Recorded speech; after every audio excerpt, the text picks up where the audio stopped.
Hello and welcome to this episode of Stories of Hope by Kangaroo Minds.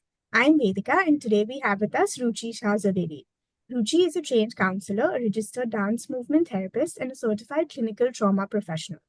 She is also the co-founder of the Indian Association of Dance Movement Therapy.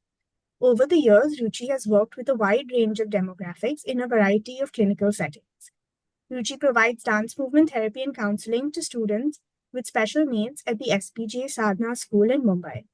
She also provides individual counseling and therapy through her private practice.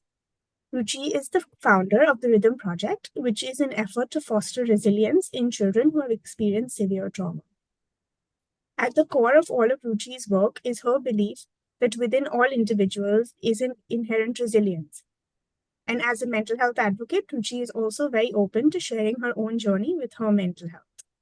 Now, before we begin this conversation, we would like to put out a trigger warning for our audiences. If at any point during this conversation, should you find yourself feeling triggered or distressed, we urge you to take a step back and look after yourself. Should you need any additional support resources, you can also find them on our website.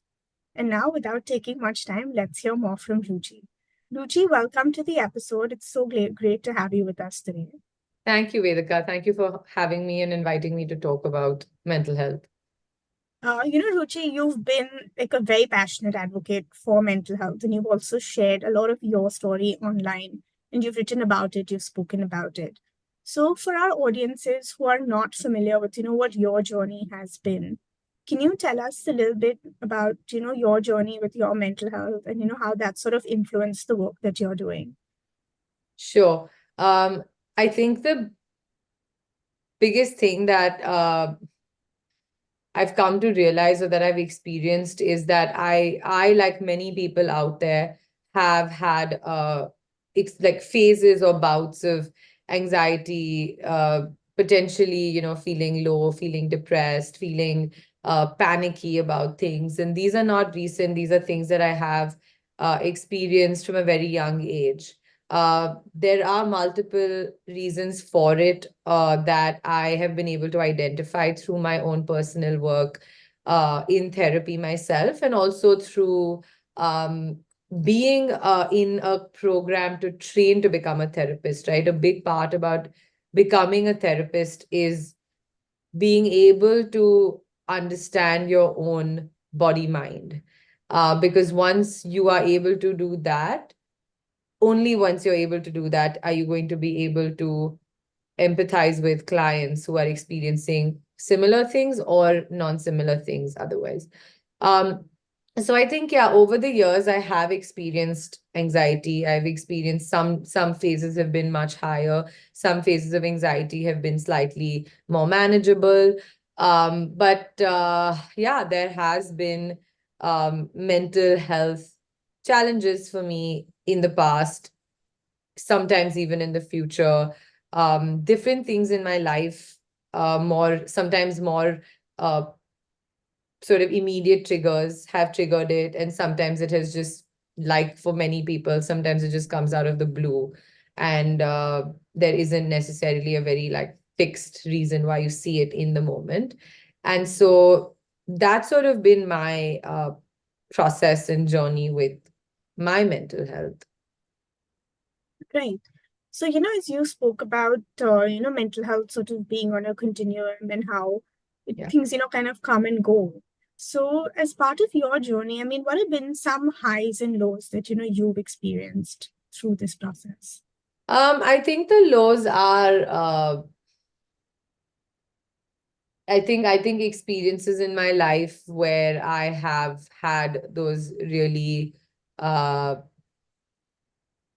intense moments of anxiety, whether, like I said, whether it's been brought about by something very specific. So like it could be like a medical issue. It could have been, there was postpartum.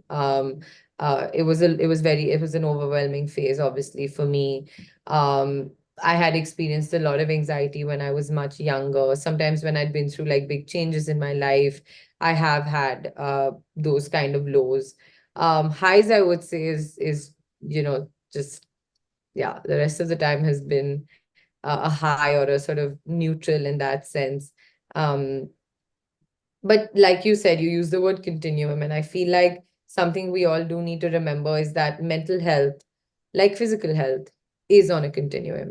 We uh when the weather changes, we get a cold sometimes. When there's a lot of construction in a city like Bombay, we all develop very severe allergies. Um, every once in a while, every single one of us has or will have some kind of a physical ailment that we will have to address. And I feel like mental health is very similar to that. And it is that, sometimes a change here, maybe not in the weather, um, in your life, in something internal, in something external, will create a shift in your mood. It will create a shift in your mental health, the same way that it does in your physical health. And I think that's just something we all need to. And I have also personally had to understand and normalize for myself that, because even despite being a therapist and being a mental health advocate and a mental health expert, when I have lows, those lows are also uncomfortable for me, But yeah, it's just a reminder that, like physical health, mental health sometimes also comes into the picture. And then there are tools and ways that we can navigate those the same way we can with our physical health. Right. No, I think that's really interesting, the way you've sort of spoken about the whole connection between our physical health and our mental health, and how sort of we're all going to go through, sort of normalizing those conversations around having good days and bad days. But so just moving from that, what would you say have been some of, your key learnings from your own Yeah. experiences? um I think the biggest one is that it's accepting that that happens sometimes, whenever we experience some kind of change in our equilibrium, whether it's physical or mental, we tend to get disturbed by it. We tend to get upset by it. And that's normal. That's a completely normal reaction to have to something that is feeling alien to you, whether it's a physical thing or a mental thing, right? I think a big, big, big part of my learning has been acceptance. Not just acceptance of, oh, this is how I'm feeling, but acceptance that this is how I'm feeling, and that I maybe need additional support and resources right now. And that also that this is a phase and this is something that can come and go. And that maybe if I overcome it today, it may come back 6 months later, it may come back a year later, and it may not. But either way, acceptance that it's very much a fluid process. So I would say the first one is acceptance, which is the hardest, even though I put it first. It takes a lot of it takes going through very, very many other emotions before you can get to a place to just say, okay, shit, that's happening to me. Or like, okay, I am feeling that. Or like, okay, this is something real that I am living with, for example. And again, as I speak, I want people to just start to see the parallel between that process, even for physical health. If you are diagnosed with something physically, you would have similar reactions. You would probably be like, oh God, no. Oh God, why? Oh, okay, fine. You'd be angry, you'd be sad, you'd be upset about it, you would be scared by it, maybe. And then, I think somewhere the trajectory ends with feeling like, okay, fine, it's there.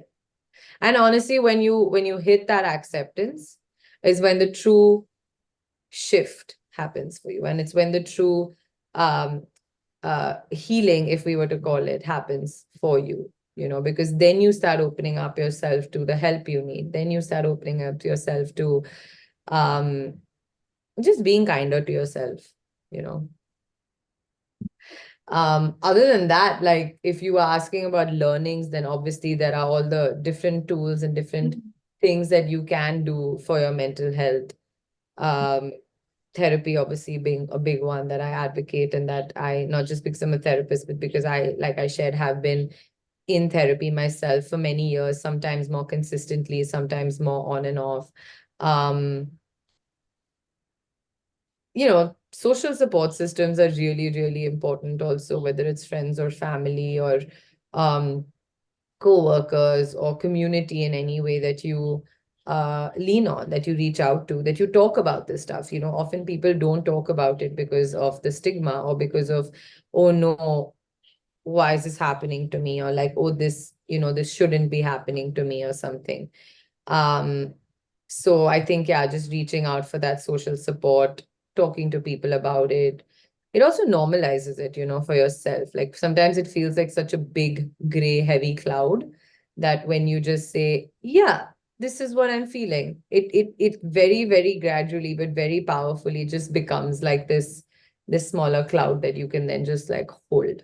And then you feel like you have control over it rather than it having this kind of looming control over you. So there's that. Um, there's obviously, I'm a big advocate also for just having other coping mechanisms that help you get through these phases, or just through life in general, like whether you think of them as hobbies, or you think of them as passions, or you think of them as dopamine hits, is what people like to call them these days, or glimmers is a new word I've been like reading that's trending. You need glimmers in your day. We all need dopamine hits in our day. So for me, a big one is dancing and singing and like arts in general, like performing arts, creative arts. And I almost make it a point, almost like a dosage of something, to give to myself, um, on a weekly basis. Exercise is a big one for me. And then, of course, there's medication, like medicines. Sometimes for mental health, we do need medication. And I would like to normalize that also. Like, it sometimes is part of our healing journey and our process, and that's also okay. Yeah, there's so many others. There's, for some people there's spirituality, for some people there's religion, there's prayer, there's healing in other forms. There's so much like alternative healing out there these days. So yeah. No, I think it's glad that, you sort of spoke about everything ranging from, medication to spirituality to sort of self-care and hobbies and like movement, because of course you come from that entire background of being a dance movement therapist. But Yeah. before I get into talking a little bit about your work, so you touched upon stigma, right? And there's still a lot of stigma around not just mental health, but also like, as a mental health professional needing support and coming out and talking about, our own mental health. Yeah. So have you encountered any stigma along the way? Towards myself.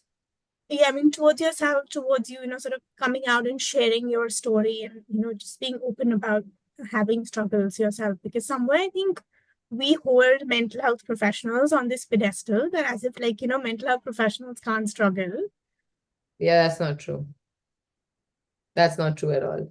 I've never felt that like firsthand from anyone else. Yeah, sure. Sometimes there is that inner voice Mm. inside me that feels like, oh, I'm a therapist and I shouldn't have so many highs and lows, and I should have my act together, or at least like when I do go through the highs and lows, I should know exactly what to do about it. And that is an absolute like lie, because when you're in the eye of the storm, whether you are a therapist yourself or you're not, it is difficult for you to see clearly, right? And you need all of the support that you can get to even navigate that. And yeah, if there's anything that it's more an inner voice that makes me, that almost judges, that I judge myself with. And uh a big part of my learning has been just being a little bit more self-compassionate. Mm. Like it's okay for you to also struggle with with your emotions some days, like somebody else would. You're not, I mean, it's easy to say, just take a deep breath and sit with your feelings, and you tell your clients that, and when it's your turn to do it, it's not that easy to do it, and you may need somebody else to tell you that and guide you with how to do it, because like it goes out the window when you are like feeling a lot of it yourself. So if there is, I don't think it's stigma. I think it's more like self-judgment that needs to, and somewhere has shifted to just self-compassion and self-acceptance. Right. No, and I think, that's great that, you kind of put it out there that, mental health professionals aren't perfect. And sometimes it's very hard to kind of apply the things we tell other people to ourselves, and it's okay to need help irrespective Yeah, of who you are, what you do, all of yeah. those things. But coming to all the work that you do, so how has everything that you've been through, your own experiences, how has that sort of influenced you and shaped the work that you're doing, especially in terms of also the whole role of resilience that Yeah, you acknowledge in your practice? yeah. I think in a big way, I became a therapist because of my personal experiences with emotions and mental health, and also seeing it around me. I think that's the biggest thing. Um, and yeah, I think that's the biggest influence. It is that realizing that I needed therapy at some point in my life before I became a therapist, and I realized that it is powerful and that it is helpful, and um um yeah, and I set out to do the same for other people. And Ruchi, you spoke about social support, be it friends, family, the community. So, for people who might be listening to this who don't know how to support somebody, who might be struggling, somebody to care about, a friend, a family member, what are some things that even you've experienced or that, you would suggest to people, which are both like, helpful and what they should avoid doing as well? I think as a caregiver, you should absolutely avoid saying things like get over it, you'll be fine, just snap out of it. Um, you know, why you feeling like this? You have so Mhm. much going on in your life. Like that thing of toxic positivity is the one thing that irks me the most. You have such a beautiful life. You have everything going for you. You have so much to be happy about. Why are you feeling sad, or why are you feeling anxious? And I just think that is like the worst thing you can say to someone who's feeling something different, because oftentimes that person themselves doesn't necessarily know why they're feeling it. And even if they do, it is just almost invalidating and scary for them to then think about, oh, I have everything going for me. Why am I feeling this? It almost like creates more fear and creates more distance from the emotion, which is not what we're trying to do. I think what's really helpful is often asking the person how you can help them. And they may not know right off the bat how you can help, how they can be helped, but opening up that door and opening up that kind of pathway to saying, I see that you are experiencing something and I want to be here for you, and I am here for you. I may not know how it feels, but I'm here to support you in any way that you like. And those things can be from small to big, right? It can be about um, helping them with something that's overwhelming them in their day. It could be something that is like for me, what really helps me is just going on long drives with friends. Because I love to just be like in a car, look outside, see this larger world around me, uh, have a friend sitting by me, listening to music, or even talking about my feelings. Sometimes you need to talk, sometimes you just don't need to talk. You just need to be in that. Um, yeah, just kind of being. Also, a lot of advice giving doesn't help. Why don't you go try Mhm. doing this? Why don't you go try doing that? Because, like, maybe that person's not ready to do those things. So eventually, yes, it is helpful to sometimes give advice and offer suggestions, but you have to know when your friend or whoever you're supporting is ready for that. Initially, it's just being there, holding space with them, um, asking them, showing up for them if they have asked for help. I've had times where I've had to just call friends and be like, listen, I need to chat. Like there's a lot of thoughts in my mind. I just need to put them out there. And they'll just listen. There'll be times where I will just say, I just need to get out of the house and go for a drive or something. So we'll go. There'll be times where I'll say, I need to uh, go for a dance class. Can you help me find something that's happening over the next couple of days? And, we just do that. Yeah, no, I think I really love all the tips that you've shared, whether it was from sort of holding space to also not giving advice and sort of not adding to the stigma, staying away from toxic positivity and things. Because I think a lot of times when we don't know what to do, either we just avoid everything, so we just believe that's going to go away, or we come from a space where, somewhere our own judgments, our own stigma sort of comes out onto other people. Yeah. But also for somebody, who's struggling or is struggling with anxiety or just having a hard time, would there be some self-care tips that, you would recommend, or, things that they could do which could help them feel better? I would say, yeah, journaling is a really big one, and that doesn't have to be a very glorified form of like journaling to respond to some like deeper questions or something. Um, Especially with anxiety or with anything, there's so many thoughts, there's so much that goes on in our mind that just picking up a journal and just kind of writing, just kind of like almost like word vomiting onto paper, and then not analyzing it, not trying to like read back, see what you wrote, just pouring it out, like helps a lot. Mm. Um, uh, Movement in any form, whether it is exercise, whether it is dance, whether it is yoga, whether it is walking in nature, especially, just going out and walking in nature. Uh, Also is very, very therapeutic and is very powerful, um, because our bodies need to move in order to Right. reset our nervous systems and, um, meditation is there. It's not very easy for everyone. I personally find it very hard to sit still. So I Mm. meditate in movement, essentially, is what I always say. And by that, I mean like sometimes when I'm on walks, I'll be walking, but I'll just be observing my thoughts. I'll be observing my body. I'll be observing the sensations in my body and just kind of Mm. that doing that kind of non-judgmental observation that is designed in meditation, but I can't do it in stillness most days, especially when you're feeling restless and you're feeling anxious. So I walk, I exercise, um, I dance. So I think those are a couple of things that people can do. And that involves any creative arts that you would be like. So from Mm. writing to moving to painting to music, whether it's singing yourself or sometimes, just listening to music or going for like a live music performance or something.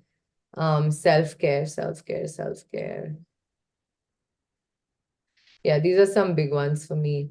Yeah, then you have your like other smaller ones depending on what helps you, hot showers, aromatherapy, um, Mm.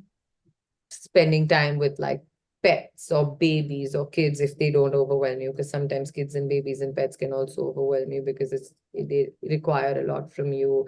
Reading, I don't personally like to read. I can't sit still and read much either, but some people really enjoy just picking up a book and getting lost in a book. Um, Essentially, like people call them distractions. I like to call them coping strategies. Sometimes we do need that. We need Our nervous systems need to rest in order to shift, process, change whatever it is that we're trying to work on. So if you think of 1 hour of therapy a week as a place where you talk and you vent and you like ask questions and answer your therapist questions, you need some time after that to slow down, for your nervous system to slow down, for your brain and your body and everything to kind of almost recuperate in order Mm. for that assimilation, is what we call it, of information or of emotions to happen, you know. So anything like from the things that I've mentioned, and there could be others for other people that helps them kind of let that assimilation happen. No, I think, lots of self-care options for people. And as you said, it's not necessarily that the same thing works for everybody. So, for instance, like meditation, a lot of people tend to, propagate meditation and yoga and breathing exercises. But for a lot of people, it can be very unsettling to, Yeah. sit still, sit in one place and sort of Yeah. meditate. Yeah. But Sort of before we wrap up, Ruchi, you've been a huge propagator of, resilience. Yeah, And, that's also been at the core of the work that you do, sort of, this belief in resilience that sort of lies within each one of us. So yeah. can you tell us a little bit more about, what resilience looks like for you and what is the role of resilience per se in sort of helping people, in terms of their mental health journey? I think it's just believing that you can and you will overcome whatever it is that you overcome. And a really powerful way of reminding yourself is sometimes looking back and thinking back to times where you have done that. It may Mm, not have been in the exact same capacity or the exact same thing, but uh, we all inherently do have the ability to move through difficult times. We just sometimes need more help and more support and more resources to do it. It's like anything. It's like setting up a new business. You're not going to wake up one day and say, I'm going to set up this business. And then everything is like charted out for you, right? You might need help mm, conceptualizing a logo. You might need help coming up with the name. You might need help with a business strategy, with a finance strategy, with investments. Um, you might need help hiring people, whatever it is, right? Like we all need that. And that is the resilience is recognizing that we can go through things, we can come out the other side, or another side, if not the other side, or mm. wherever it is that we need to kind of swim through or dance through and move through. um and yeah, it's we need to get the help and the support that we need in order to kind of get through it. No, I think, Ruchi, you've been amazing. You've been very forthright about your story and all the tips that you've shared. So, just to wrap up this conversation that we've had, if you could share any one piece of advice with somebody who's watching this or listening to this and is having a hard time, what would that I would just say it's okay. It's really okay. You're not alone, that's for sure. be? You have an internet full of stories and videos like this and Instagram accounts, which also you should consume in with some kind of like mindfulness, because some of the stuff out there is just, again, it's that like toxic positivity sort of stuff. But bottom line is it's okay. It's okay that you're feeling this right now, and it's okay that this is happening right now. You're not alone. You're not the only one. And you can move through it. You know, some days it feels like you probably can't, and some days feel easier, and some days feel really tough, and some emotions feel easier, and some emotions feel really tough. But yeah, it's okay. It really just is okay. Just give yourself a hug and tell yourself that it's okay. No, thank you so, so much for that, Ruchi, and of course for all your time and for everything that you do, to sort of not just advocate for mental health, but also support so many people who might be having a hard time. And for anybody watching or listening, as Ruchi also iterated, if you're having a hard time, please know that there is help out there. There's hope and it does get better. So you don't have to go through this alone. Until next time, please stay well and stay healthy. Thank you.